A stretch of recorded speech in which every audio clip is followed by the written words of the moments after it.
প্রিয় দর্শক বন্ধুরা, আসসালামু আলাইকুম ওয়া রাহমাতুল্লাহি ওয়া বারাকাতুহু। প্রিয় বন্ধুরা, আজ আপনাদের জন্য আমার প্রতিবেদন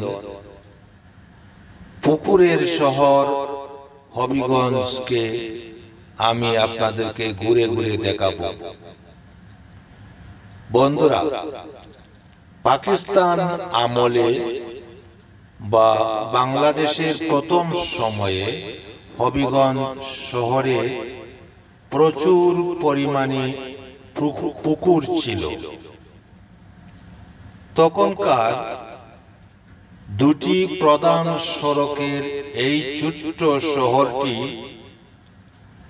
সহজেই ঘুরে বেড়ানো যেত। এখনকার মতো এত জনবহুল শহর ছিল না। এখন শহরের পরিধি বেড়েছে জনসংখ্যা ও ঘরবাড়ি, অফিস, আদালত, রাস্তা, ব্যবসা প্রতিষ্ঠান। তখনকার সময়ে টিন শেড আর একতলা দুতলা বাড়িঘর ছিল। রিক্সা, যানবাহন ও ছিল আজকের তুলনায় 1/10। বন্ধুরা, আমার দ্বারা বর্ণনার সাথে সাথে আপনারা একের পর এক পুকুরের ছবিগুলো দেখতে পারবেন। এখন আপনারা দেখছেন চিরাকান্দির পুকুর, একটি ঐতিহ্যবাহী পুকুর। পুকুরের অবস্থাগুলো আপনারা অবশ্যই দেখে নেবেন। বন্ধুরা, হবিগঞ্জ শহরের মেইন রোডের পাশেই আগে অনেক খালি জায়গা ছিল। ব্যবসা প্রতিষ্ঠান এত ছিল না। শহরের ক্রস রোড গুলোতেও কোনো ব্যবসা প্রতিষ্ঠান ছিল না। কিন্তু এখন তো শহরের প্রায় 5-6টি ক্রস রোডের সব কয়টিতেই জমজমাট ব্যবসা বাণিজ্য হচ্ছে।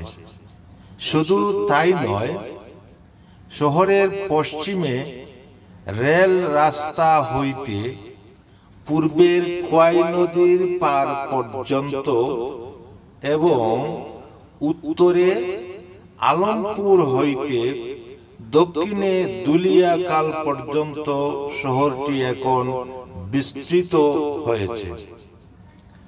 আধুনিক ব্যবসা প্রতিষ্ঠান আর নান্দনিক বহুতল ভবন এবং সুদৃশ্য বাসাবাড়িতে শহরের রূপ লাবণ্য ক্রমবর্ধনশীল অবস্থায় ভালোই লাগে।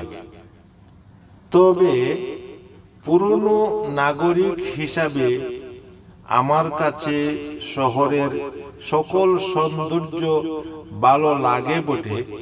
তবে একটি সৌন্দর্য শহর থেকে হারিয়ে যাচ্ছে বলে আমার প্রতীয়মান হয়। সেটা আজ আর দেখছি না। সেটা হলো সারি সারি পুকুর, স্বচ্ছ পানির অসংখ্য বড় বড় পুকুর ছিল এই শহরে।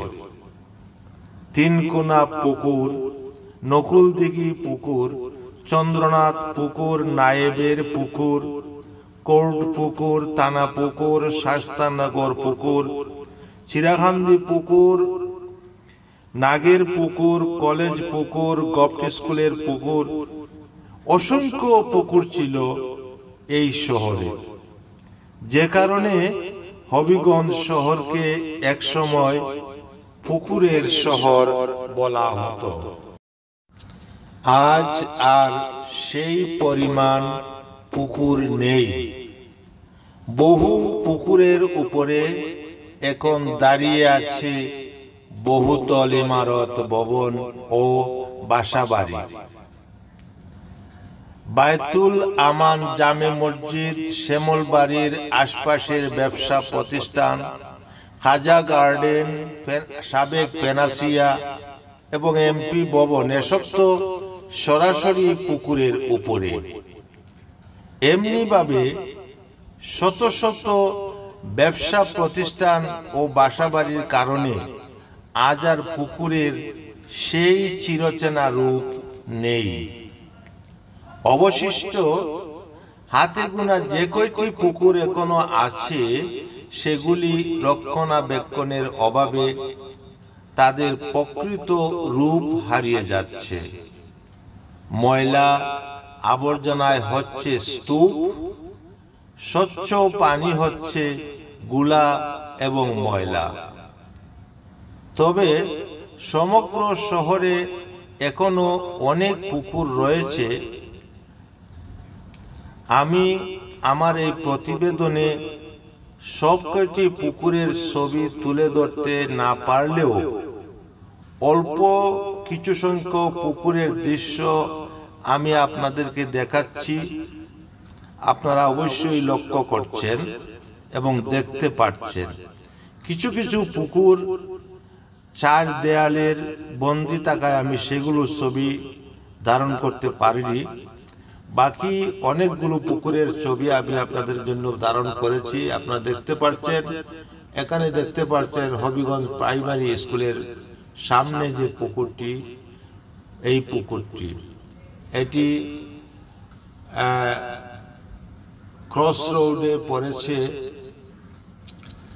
আপনারা আরো লক্ষ্য করে দেখতে পারবেন ছবিগুলো। যাই হোক, আমি আশা করছি ভবিষ্যৎ শহর পরিকল্পনায় পৌর কর্তৃপক্ষ এবং হবিগঞ্জের জনগণ বিদ্যমান সরকারি বেসরকারি পুকুরগুলোর যথাযথ সংরক্ষণ ও পরিচর্যা করে শহরকে একটি ঐতিহ্যশীল ও স্বাস্থ্যকর পরিবেশ রক্ষা করে যাবেন। শহরকে সুশোভিত করে রাখবেন। আমার এই ভিডিও প্রতিবেদনের ক্ষুদ্র এই প্রয়াসটুকু আমি আশা করছি শহরবাসীর চিন্তা চেতনায় ভূমিকা রাখবে। প্রিয় বন্ধুরা, যেসব পুকুরগুলো আপনারা দেখছেন, এই পুকুরগুলোর প্রকৃত আয়তন আসলে ক্রমশ কমে আসছে, ছোট হয়ে যাচ্ছে, হারিয়ে যাচ্ছে পুকুরের আগের যে পুকুরের রূপ সেটি। এই যে পুকুরটি আপনারা দেখছেন, এটি কোট পুকুর। এই পুকুরটি চতুর্দিকে কিছুটা সংরক্ষণ করা হয়েছে এবং মোটামুটি এই পুকুরের পানিও ভালো, মাছ পলানো হয়েছে। চতুর্দিকে বড়শি পাওয়ার জন্য ঘাট বাঁধানো রয়েছে। এখানে এই দেখুন মাছ দেখতে পাচ্ছেন, শোল মাছ, এগুলো শোল মাছ। আর আমার মনে হয় এখানে টিকিট কেটে শৌখিনরা বড়শি বেয়ে থাকেন, সেই জন্য এই ব্যবস্থা নেওয়া হয়েছে। মোটামুটি পুকুরটি সংরক্ষিত, ভালোই লাগছে পুকুরটি দেখে। আপনারা দেখতে পাচ্ছেন পাটে কিছু বাঁধানো হয়েছে এবং পুকুরে অনেক মাছ রয়েছে। আপনারা লক্ষ্য করলে দেখবেন মাছের আনাগোনা রয়েছে।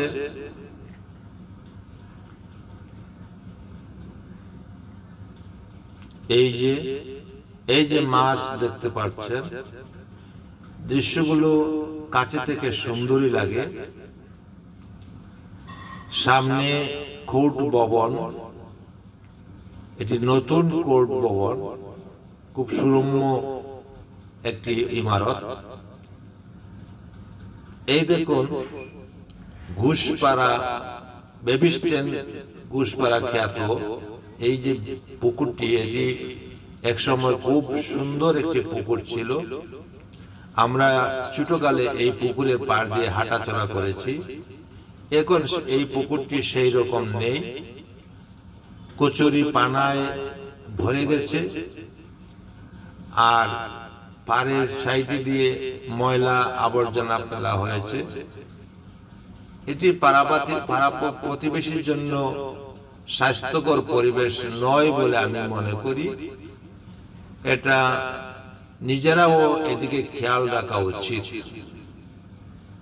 এটি গভ স্কুলের একটি মজা পুকুর। গভ স্কুলের পুকুর আরো ভিতরে রয়েছে, দেয়ালের ভিতরে আরো রয়েছে, আর এটি একটু বাহিরে পড়ছে পশ্চিম দিকে। এটি কচুরি পানা হয়ে গেছে। এই পুকুরটি পিটি স্কুলের পুকুর। আমরা সেই সময় যে দেখেছিলাম, আমি 70-এর দশক 80-র দশকের কথা বলছি, তখন কিন্তু এই পুকুরটি খুবই চমৎকার ছিল। অনেক মানুষ এখানে গোসল করতেন।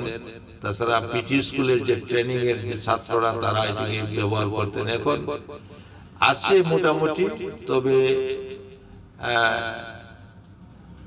গাছ বৃক্ষ হয়েছে চতুর্দিকে। এই যে পুকুরটি দেখছেন, এটি হলো বৃন্দাবন কলেজ ছাত্রাবাস পুকুর। এই ছাত্রাবাসটিও এখন পরিত্যক্ত হয়ে গেছে।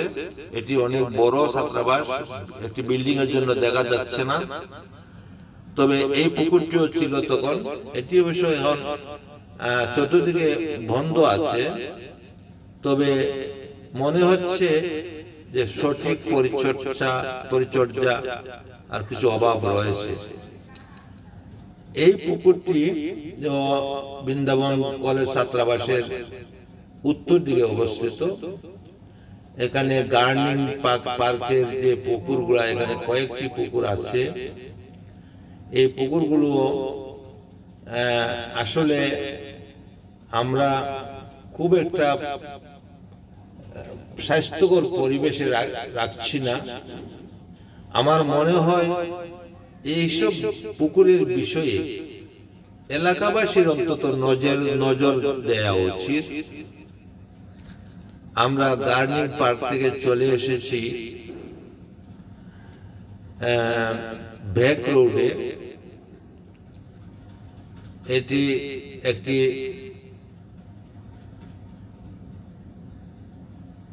মজা পুকুর। এখানে দুটি পুকুর রয়েছে। এটি আসলে রেলের মালিকানাধীন হবে। রেল মালিকানাধীন। এখানে পাকিস্তান আমলে বা বাংলাদেশের প্রথম আমলে এই চৌধুরী বাজার এলাকায় এখানে রেলের শেষ স্টেশন ছিল। এখানে প্ল্যাটফর্ম ছিল, অফিস ছিল। আমার এখনো মনে পড়ে, এখানেই ট্রেন এসে শেষ থামতো, এখান থেকে যেত, এখানে আসতো। তখন এখানে 3-4টি পুকুর ছিল, বড় বড় পুকুর ছিল, এবং অসংখ্য খালি জায়গাও ছিল। আজ সব কয়টি পুকুর এখানে নেই। কিছু কিছু পুকুর মজা পুকুর হয়ে গেছে, আবার কিছু কিছু মানুষের দখলে চলে গেছে। এখানে রেলের অনেক বিস্তর এলাকা, রেলের জায়গা, এই জায়গাগুলো সংরক্ষিত হচ্ছে না বলে মনে হয়, এবং পুকুরগুলো ঠিক সেইভাবে রাখা হয়নি। সবই যেন পরিত্যক্ত অবস্থায় পড়ে আছে। এখানে যে একটি প্ল্যাটফর্ম ছিল, রেলের যে প্ল্যাটফর্ম ছিল, সেটি এই জায়গাতে ছিল, এইখানে ছিল। সেটি আজ আর সেটার অস্তিত্ব নেই। এটাকে ভেঙে ফেলা হয়েছে এবং জায়গাটি খালি করে নেওয়া হয়েছে। এখানেই ছিল ব্রিটিশ আমলের তৈরিকৃত সেই সৌন্দর্যময় ঐতিহ্যশীল প্ল্যাটফর্ম। আরেকটি প্ল্যাটফর্ম রয়েছিল শহরের দক্ষিণ দিকে, যেটি কোর্ট স্টেশন বলে খ্যাত। সেখানেও এখন প্ল্যাটফর্ম নেই, সেখানেও এরকম খালি করে নেওয়া হয়েছে, বা বিভিন্ন ব্যবসার জায়গা হিসেবে চিহ্নিত রয়েছে। এগুলো মানুষে এখানে যেমন গাড়ি ঘোড়া রাখা হচ্ছে, ঠিক এভাবেই পরিত্যক্ত হয়ে গেছে রেলের সম্পদগুলো। রেলের অনেক সম্পদ রয়েছে শহরের এই পশ্চিম দিক দিয়ে। এটিও বাজার স্টেশনের একটি পুকুর। তো আমি আমার প্রতিবেদনের শেষ পর্যায়ে চলে এসেছি। হবিগঞ্জ শহর এখন একটি নতুন নাম ধারণ করে।